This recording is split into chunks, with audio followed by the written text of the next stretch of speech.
Welcome back to Beautiful Work, Beautiful Life. We're in a month of talking about empathic feelings, being an empath, sensitive feelings, being a sensitive, and how it dovetails with a lot of other probably topics ultimately. And today we are super excited to welcome Pixie back to the show. We love it when Pixie's on the show because she brings such great topics forth, and she's so willing to, share what she has gleaned from her own healing journey. So, Pixie, welcome back. Glad you're here. Hello, Oh, thank you. Pixie. I love it. I love it. Thank you for inviting me. Yeah. So today's topic, as we're exploring this topic, is we're calling it sensitivity, anxiety, and hypervigilance. And the reason we're talking about that in that way is because Pixie, hopefully you're willing to share your aha moment in this one with our listeners. And in her aha moment, she really was able to articulate, I think, really beautifully some discernments about those three areas. And so we're going to talk a lot about all three of them and how they intersect and what the beautiful work is around them and all that good stuff. So, Pixie, you want to open it up with just kind of sharing your aha around that? Yeah, sure, Laurel. No problem. Yeah, and of course, the background of all my ahas this year has been my search for authentic truth and delving deep into things that obviously I hadn't, realized before. So what happens to me now is when I hear a word or I listen to a podcast, um, I'm focused on doing it in delving deep into my truth, and that's an important background because otherwise, I think, and I probably have heard this topic before. I've probably even used all three words before without really truly knowing the meaning in my life. So I was driving down to Florida in November, basically having nowhere to go but 700 miles down I-95, trapped with myself. Yeah. I was listening to a podcast, and I don't remember who it was. I wish I did because I have several people that I listen to every week. I just can't remember which one raised this topic. But basically, the premise of the podcast was that we sometimes confuse being hypersensitive or even empathic with hypervigilance. And specifically, this particular person tied hypervigilance to childhood trauma and childhood anxiety. So I think that's probably why my ears perked up because as people maybe know, your listeners maybe know, I had a lot of childhood neglect / trauma, and so I kind of went into my adult years with a lot of anxiety. So the other reason this caught my attention was because I was a very hyper child. And my mother, the word hyper kind of is a trigger for me. My mother constantly, you're hyper. And that's not a real positive tone that is ringing in the back of my ears. And I not really, knew what was it, she was seeing. And so I kind of like paused the podcast and said, whoa, wait a minute here. I have a trigger going on here. And I also am now confronted in the present moment of this concept of hypervigilance and sensitivity. And, which is it? How did my mother see me? How do I see me today? Am I hyperactive? Am I hypervigilant? Am I hypersensitive? Am I hyperempathic? You know what? What am I? And yeah, all of the above. Um, which is really what point I kind of want to bring up today. This is not black and white. This is that they can all happen at the same time. And what's important is to kind of tease through, pause, and figure out, whoa, wait a minute, what's going on here? Am I being hypersensitive? Am I being hyperempathic? Am I being hypervigilant, hyper anxious? And it comes down to the fact that some of the behaviors and words that we use can be any of those things. They can manifest the same way in actions and words, but the intentions behind the individual hypervigilance and hypersensitivity are vastly different. And that's kind of the point I want to bring up and what hit me. And so if we dive into vigilance, hypervigilance, and again, this particular podcast speaker kind of cast it with a shadow in the sense that it's somewhat negative. I remember, and I wrote down what later when I listened to it again, what the words were. And she said, hypervigilance is a state of heightened awareness and watchfulness. You're hypervigilant if you're constantly on guard and if you're on the lookout for danger, even when there's no risk of something bad happening. So it's in a state of being abnormally alert to a threat. You can't relax. You can't trust yourself. A lot of it is in the head. It's thoughts. Sometimes it's obsessively. Sometimes it's cyclical, circular. Some of them are real. Some of them aren't real. But the point this person was making is generally it's fear-based and a projection of what could happen. What happens when that shoe drops and fearing that it will. Yeah. And so I want to add to that the idea of your nervous system being in fight or flight, being in a constant state of fight or flight. So it can be that your thoughts are continuously producing more sense of anxiety or fear, but usually it's coming because you are literally in that fight or flight at some level, on guard, waiting and ready, because fear, it could be just around the corner, And the body does that. It's in the amygdala. We've talked about this. It's in the brainstem. It's a very, very old part of our brain, 500 million years old. And it's a fight or flight state that's trying to keep you safe. Right.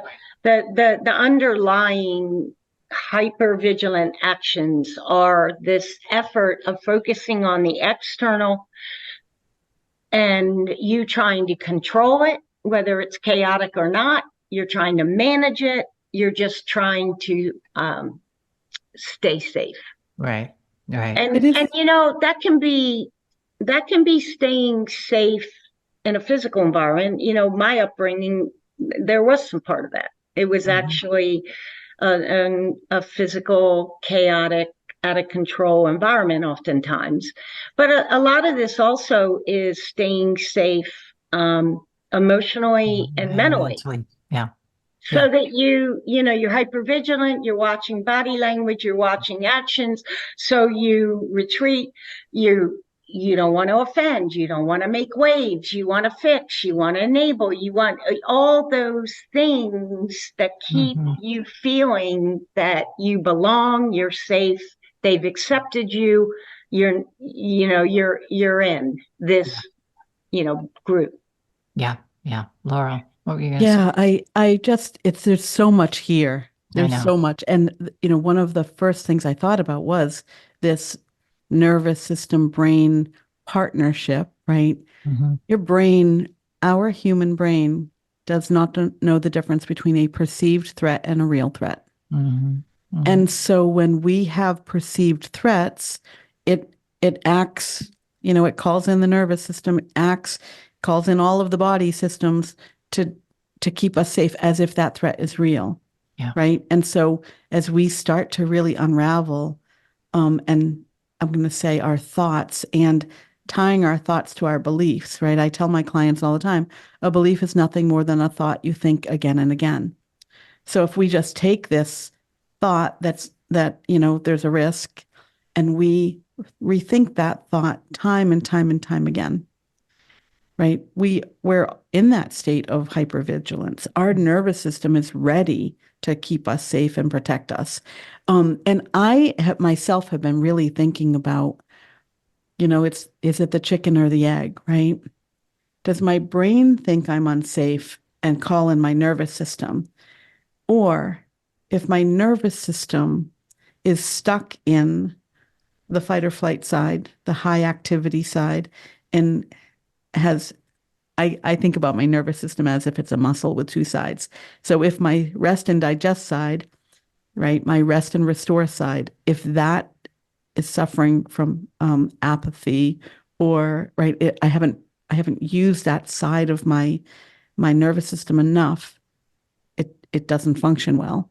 And so I often wonder, is it my nervous system that is creating the shallow breath, the elevated heart rate, right? Is my nervous system sending messages to my body systems? And my brain is smart enough to think, oh, her heart rate is up. There might be a threat. Oh, her breath is shallow. There might be a threat, right? I'm not sure who's in charge here, but sometimes I know it's not me, right? Um, but I think it's really important to start to really know yourself Yeah. and really think about the whole beingness of, you know, is it hypersensitive? Is it hyper, you know, awareness? Are we always on alert, right? What's our perspective? And does our perspective does it create the threats that we're so hyper vigilant about?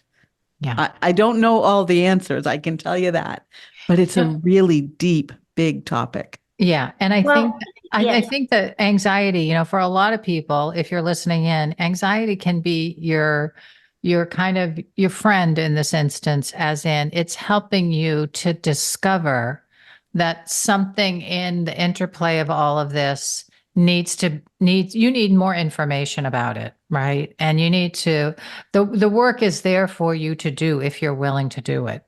And I think Laurel brings up a really important point. And I want to come back to this again before we end today, because I do think that it's really important for anyone listening is that if you know you struggle with anxiety, if you know you're sensitive emotionally, and if you feel like you are stuck being hypervigilant or you're hypervigilant a lot of the time, that you must begin to exercise your rest and repose side. You must learn how to start to exercise that.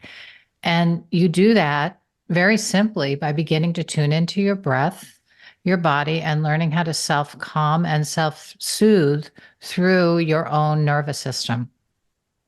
And that reminds me of, Pixie, when you're talking about all the things that we do, right, to make sure that we're safe, I think about those things as we learn them at a very young age of how to create safety. And so it might be making sure everybody is happy, being the one who keeps the house tidy or and a million examples of how to Yeah. keep our surroundings safe so that other people around us are safe. And I do think that, bringing those coping mechanisms in and knowing they are survival skills that we learned and that while we're really good at them, that now at this stage of life, maybe there's newer, better survival skills, right? I mean, I think about that with the Mm. overthinking.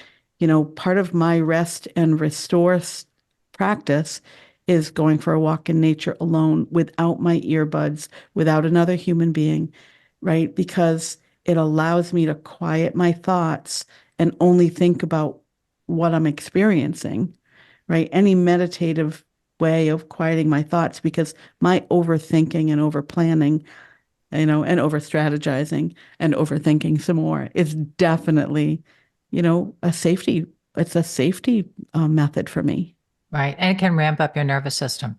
Absolutely. Right. Hard to So, shut those thoughts off. yeah, a couple points. So much here, but Yes. I know. when a child comes into this world, there are things that come at that child, and the child does have to develop a response. And there's obviously fight and flight and fawning and freeze. There's that fawning one came in about 10 years ago. I like it. I'm glad it came in. It used to just be fight, flight, and freeze. But there are responses that the child does, again, like Laurel said, to feel safe. What's interesting, I read an article relatively recently that the first go-to strategy, coping strategy that a child tests is anger, fight. That's the first kind of primal coping strategy. And sometimes that works for a child and they hang on to it and they take it into adulthood, and sometimes it doesn't work. And then they try something else, whether it's freeze and they isolate, or whether they fawn, which is, codependent, and going into those kind of coping strategies, or whether they, isolate and go into flight. From a personal standpoint, and I remember the day, I was hyper. I was a high-strung child, and I used anger. I used voicing to try to control and manage this chaotic household that I was raised in. And at 4 years old, I was standing on Lincoln Bay in Maine, Booth Bay Harbor, and I was trying my anger, fight strategy with my family, and it didn't work. And they ignored whatever need I had at the time. And I remember taking my shoes off and throwing them in Lincoln Bay. And that got no reaction from anybody. And I switched right then to fawning. I moved from fight, and I became the most amazing, perfect, highly successful child you could ever want to bring into a family. Now, that's not that healthy, but it's a coping strategy. It is. Part of the coping strategy is the development of hypervigilance. Yeah. You are super aware of what you need to do to make sure they don't get angry, they think you're incredible, and keep the peace. Yeah. But anyway, I think it's important to move to talking about sensitive empathic, because the reason I bring this up is I used to be, so in my child, I was called hyper. Okay. I got over that. I went into fawning, and then, and I became an amazing person, sensitive, empathic, listening, whatever you need to do, right, to connect and be that perfect person. And I was told by every counselor that I've ever been to, oh, you're just so sensitive. You're so empathic. And it was in that car driving to Florida that I realized I had a shadow of hypervigilance in a lot of my actions that these counselors were labeling as sensitive and empathic. Mhm. In other words, my actions were maybe the same, outward, that kind of thing, but my intentions behind my actions were being driven by kind of like a fear-based type codependency. And I'll give you an example, like,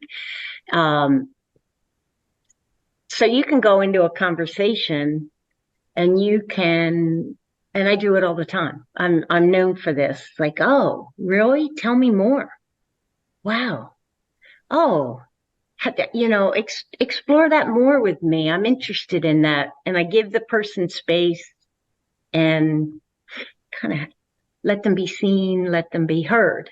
So you can do that with really beautiful, pure intentions, empathic, keeping your identity separate, holding space for them to be their, own person and grow in this moment, right? Or you can sit there. You're a little bit scared. You're a little bit anxious that day. You're in this conversation with your friend and you go, oh, really? Tell me more.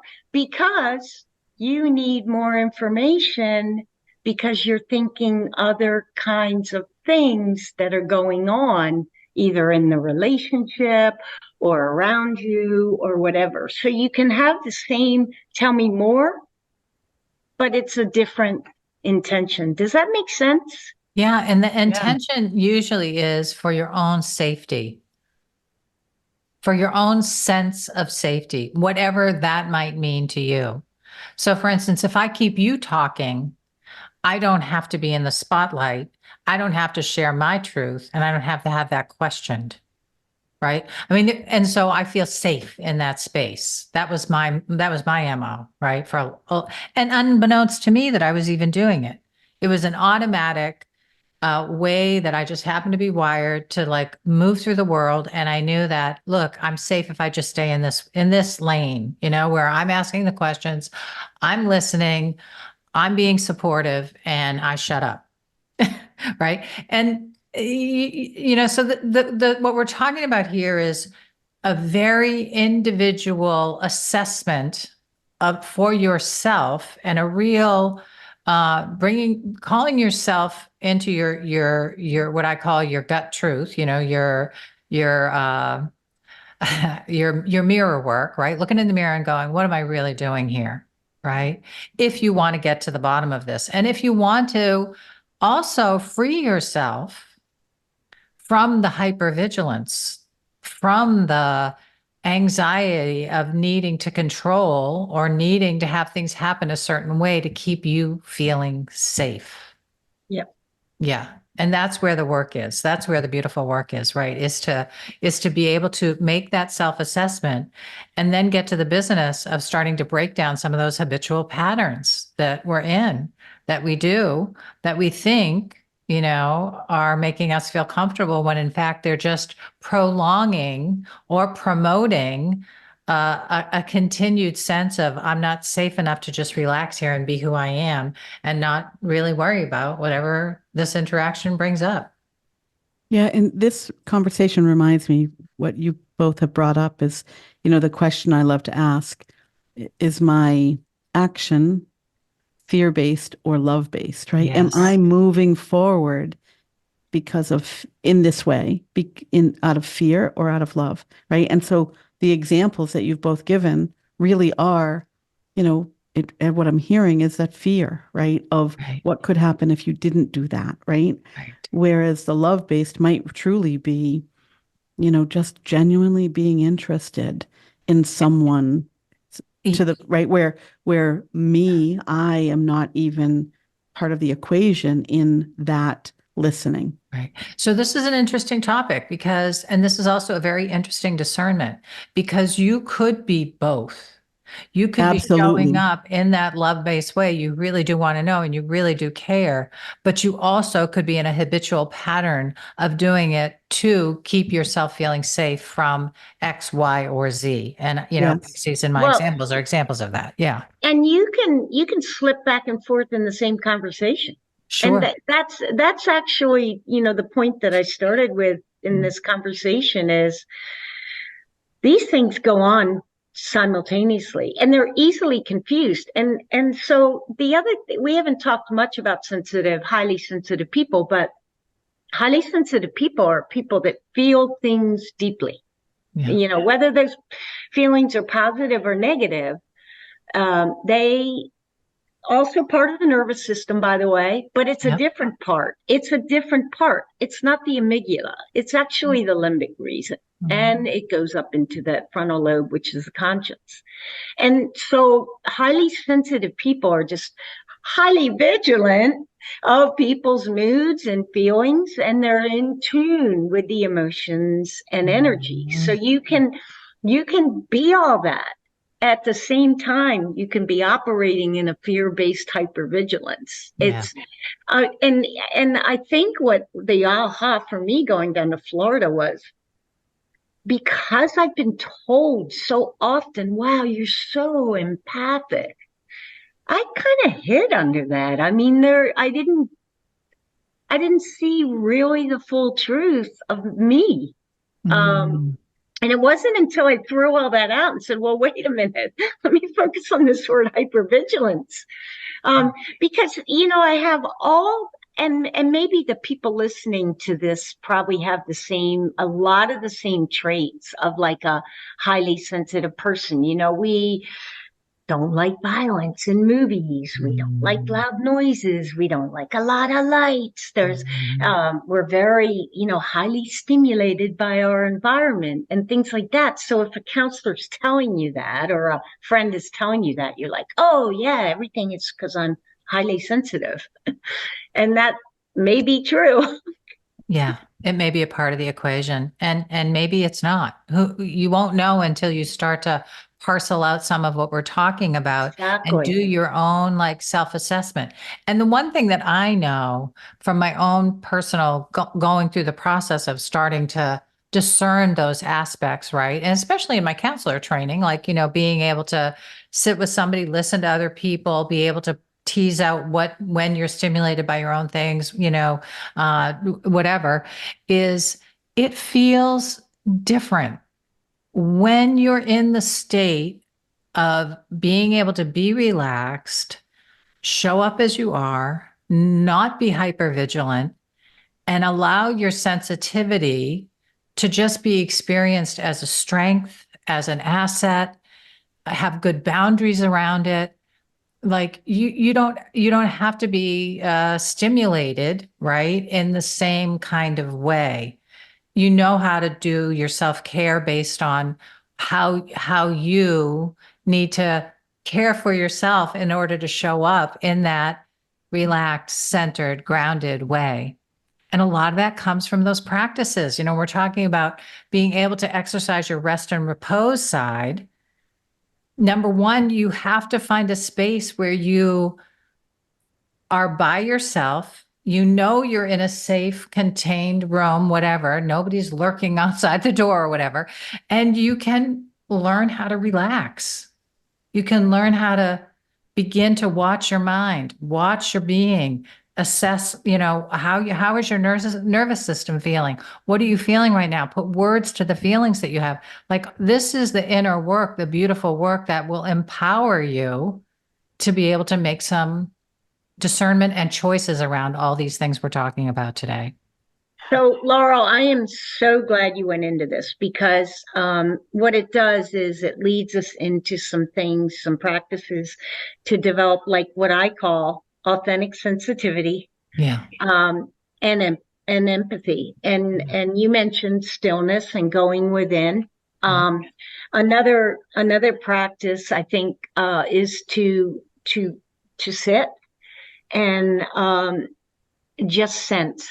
to Mhm. sense the world around you. Mhm. Look at what's around you. No judgment, no thoughts, no nothing. Right, Just right. Go into or the five senses, right? That your when you five say sense the senses. world, Yeah. go, literally go through them all. And What do go I to, hear? What do yeah, I see? What do I yeah. smell? Am I tasting anything right now? You can like go through each one individually. Yes. Yes. Take each one as far as you can take it. Like, what Yeah. is that Yeah. sound?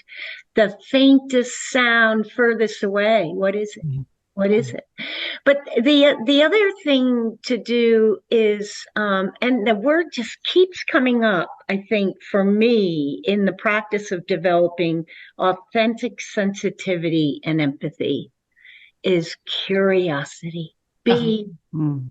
curious Yeah. about people, about what people are saying. Be curious. Ask them more about what is it? What are you feeling? What are you thinking? Curious, curious, curious. Right. And not make any assumptions. Laurel comes back. Laurel's like the queen of curiosity. She brings the word into so many of our podcast conversations. And it is so important. It ultimately frees you. Curiosity frees you from judgment, from defensiveness, from rejection. I mean, it is such a powerful state to learn how to hold and to learn how to go into in a very open kind of way, right? It's a game changer. It's a It's a game practice. changer. It is a practice. It It is a is a practice. practice. Yeah. It's like a muscle that you build inside yourself. I'm going to be curious right now, instead of defending myself, right?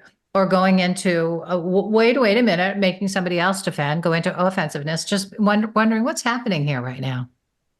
What's happening here right now? What am I sensing? What am I experiencing? And what is the other person experiencing? Right? Yeah, I mean, I do. Curiosity is one of those things that it it changes everything, especially when, we're curious about other people Yeah. in a loving way, Yeah. and then we're curious about ourselves in a loving way, Yeah. right? Yeah. And that's where, I think it even brings joy and play. I Mhm. mean, there's so much it adds to Well, life. and all in wonder. It adds Yeah. in Oh every yeah. experience, there's a touch of wonder. It's grasping Mhm. for that wonder in that conversation, that wonder in that experience. I also think an important thing to acknowledge here is there's some really simple physical things to do. If to move, first of all, I am a hypersensitive person, so I am subject to overstimulation. Um, and and maybe some of the listeners are too. And there's some things just to do very quickly to kind of get out of that. And one of them, it's ironic because we were just talking about sensing, but one of them is close your eyes because 80% of your brain stimulation is through the eyes. Yeah. So if you find yourself kind of, I'm hypervigilant, I'm hypersensitive, my nervous system is on alert for whatever reason, both probably, close your eyes. Yeah. And second, as you guys always talk about, just breathe. Yeah. And if it means starting with counting them, because Yep. that is, then count them, Yes.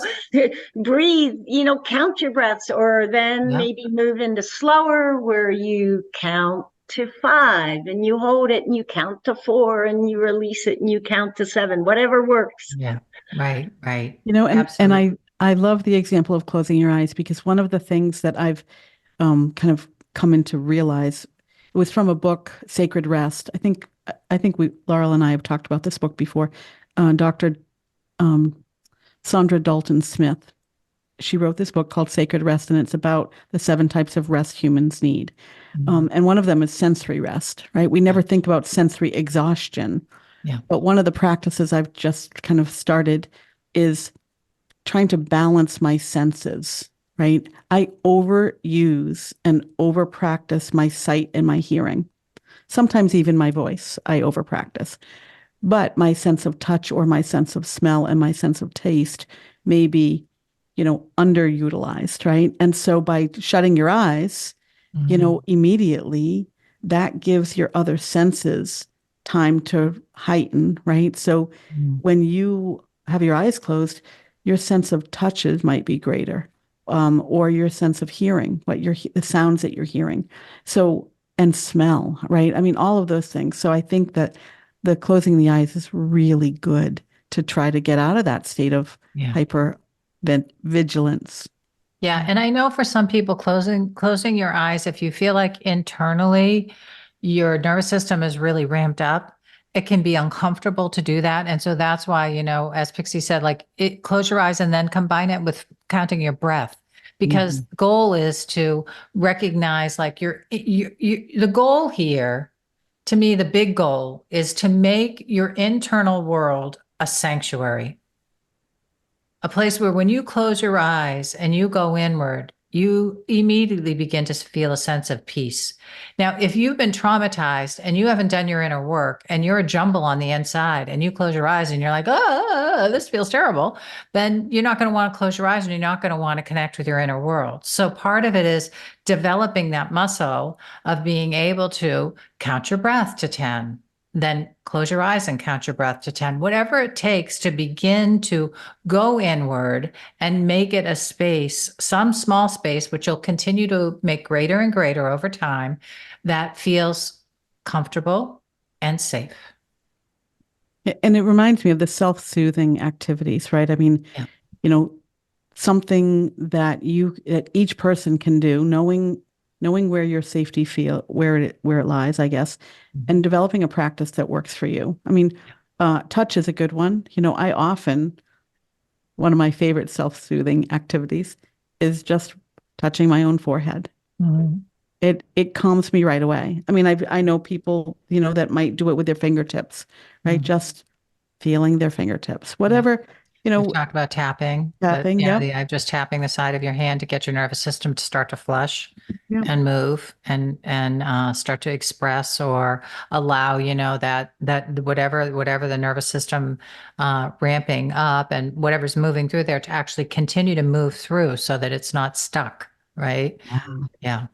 And a lot of what I do too is because I'm learning so much about the body and how it keeps the score. The nervous system, the nervous system is in the driver's seat, at least in my body. And so what I do is now I go to my body. If I'm in a if I'm in a hyper state and I haven't figured out where I'm at yet, and I say to myself, whoa, wow.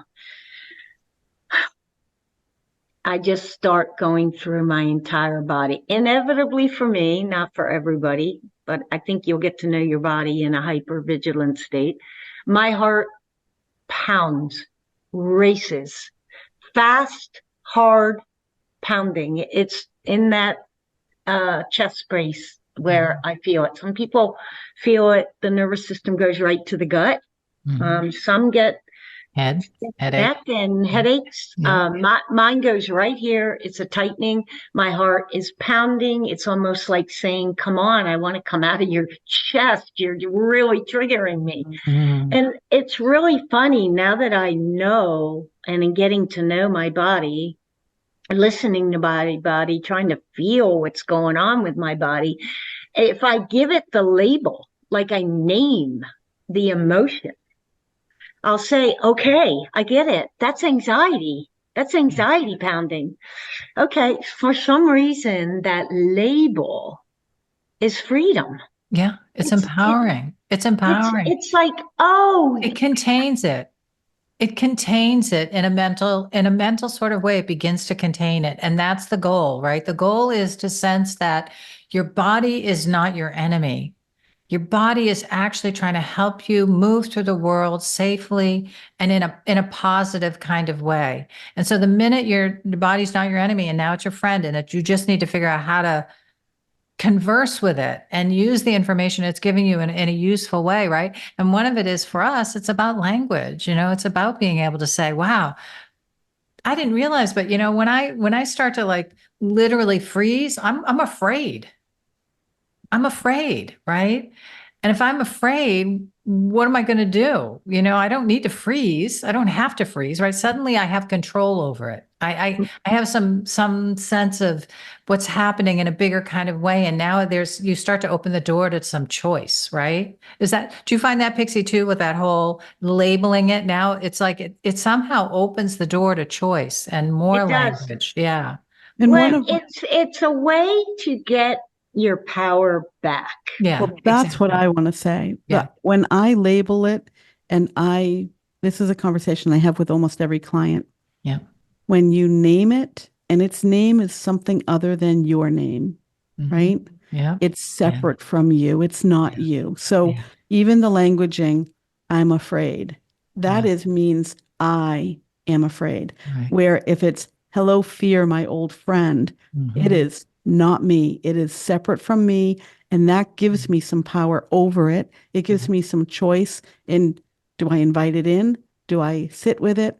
Do I ask it to leave? Like like in anxiety, I've had this conversation most recently with a client who deals with anxiety. She sees herself as an anxious person because she's been told since she was very young that she's an anxious person. And, in her late 20s, the Mhm. idea that she might not be an anxious person, she might be experiencing anxiety, right? It just gives that, I don't know, separateness. Yeah. And I do love this, like, the practice of whose idea is that? Whose thought is that told me I'm an anxious person? Yeah. And why have I chosen to take on that identity? Right, right. And so one of the, and I want to kind of, do need to wrap up, but one of the ways that, so I'll suggest this as one of the things somebody could try on is, you know, I'm anxious because I'm sensitive and I didn't know what else to do, right? And so then if you define yourself as more sensitive than anxious, now I have to figure out how to respond to my sensitivity, right? And of course, it's going to cause you anxiety when you're young and you don't know what to do with it. Nobody's helping you sort through it and giving you skills, right? And helping you teach ways to move through this so that you don't have to feel anxious about it, right? And saying, wow, you're sensitive. That's a great thing, instead of going, what's wrong with you? Why don't you just go over there and figure it out or whatever, right? So it's this idea of that's what you have to do for yourself now, right? Is I think I'm more sensitive than I am anxious here. And I'm feeling anxious.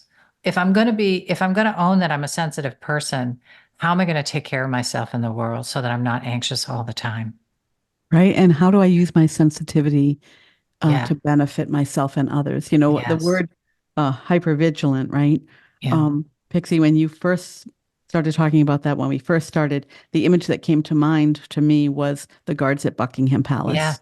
Yeah. They are hypervigilant, Yeah. and that is admirable, respectable, and they get paid for that, right? So, Mhm. it's just a reminder that we criticize those things that we judge about ourselves, but whether it's our sensitivity or our anxiousness or our hypervigilance, it's a messenger for us to learn something about ourselves and turn it into a way, I guess, to benefit us and the world around us. Yeah. And I would add and end with the thought that um, there's some really positive parts of vigilance, Hmm. very positive parts of Hmm. sensitivity. Hmm. I want to hold on to those. I know where they are. I kind of know where I'm going with developing those again Yeah. through the things we talked about, curiosity or getting in still or, closing our eyes, whatever. So I want to become, in my truth, the most vigilant, beautiful, sensitive, empathic person that I can become. If I'm anxious, then I'm doing something a little off. Mm. And I need to kind of go, okay. I'm treading into a little bit of the negative shadow of hypervigilance here. I'm feeling anxious. I'm feeling triggered. I'm feeling unsafe. Yeah. It's just an alarm, and Yeah. that's all it is. Yeah. So my goal in life is to be sensitive, be empathic, be vigilant, and not be anxious. Yeah. So with that being said, I want to just applaud our listeners. If you've stayed through this whole podcast and you know that you're sensitive, you know that you've become vigilant, you know that you're empathic, we thank you for being here, for being a part of the world, for being a part of our world. And we want you, we want to support you in your journey, right? To being comfortable and feeling strong and empowered in your empathic skills and in your sensitivity, because it is a gift to the world. We know that it's a gift to the world. We've each experienced it in our own way here on the podcast. And that's the invitation to you, is to find that space where you can sit in that comfort and sit in that strength and be able to share that with the world so that the world becomes a more beautiful world. Yeah. Amen. Yep. Amen. Yeah. Thank you, Pixie, for joining us again today. We love it when you're here. Come back again. Thanks, Laurel, for a great conversation. It was As really, always. really good. Yeah. And I I hope love being with you both. I hope we really helped and supported some people on this journey, because this is a complex equation sometimes. Yeah. All right. Off we go for now. Back for more beautiful work, beautiful life next week. Bye, Bye. everybody. Bye-bye. Bye.